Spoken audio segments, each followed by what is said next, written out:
as far as India's position on the conflict is concerned, this has been clearly articulated on more than one occasion by our leadership. The ongoing conflict between Israel and Hamas has led to a large-scale loss of civilian lives, especially women and children. The terror attacks in Israel on 7 October were shocking, and they deserve our unequivocal condemnation. My leadership has repeatedly emphasized that only a two-state solution achieved through direct and meaningful negotiations. We support the membership of Palestine at the United Nations. The conflict in Gaza has been ongoing for over 7 months, and the humanitarian crisis that it has triggered has been increasing. There is also the potential for growing instability in the region and beyond. In this context, we view the Council's adoption of Resolution 2728 as a positive step. Mr. President, as far as India's position on the conflict is concerned, this has been clearly articulated on more than one occasion by our leadership. Allow me to reiterate the key points. 1. The ongoing conflict between Israel and Hamas has led to a large-scale loss of civilian lives, especially women and children.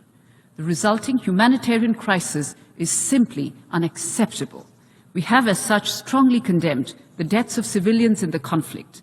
International law and international humanitarian law must be respected by everyone under all circumstances. 2. The terror attacks in Israel on 7 October were shocking, and they deserve our unequivocal condemnation. There can be no justification for terrorism and hostage-taking.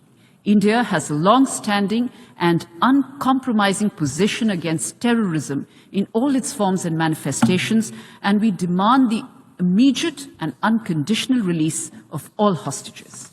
3. The humanitarian situation in Gaza is dire. It is imperative that humanitarian aid to the people of Gaza be scaled up immediately in order to avert a further deterioration in the situation.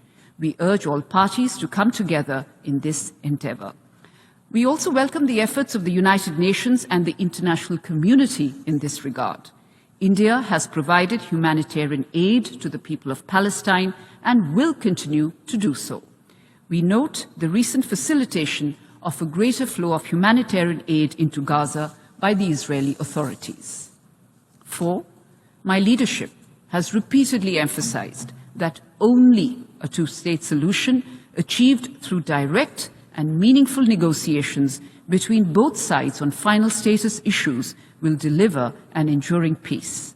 India is committed to supporting a two-state solution where the Palestinian people are able to live freely in an independent country within secure borders with due regard to the security needs of Israel.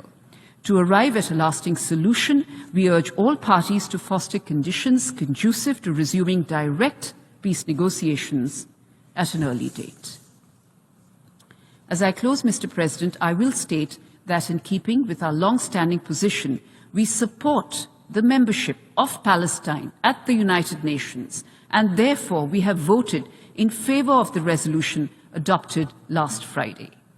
We hope that Palestine's application would be reconsidered by the Security Council in due course, and that Palestine's endeavor to become a member of the United Nations will get endorsed.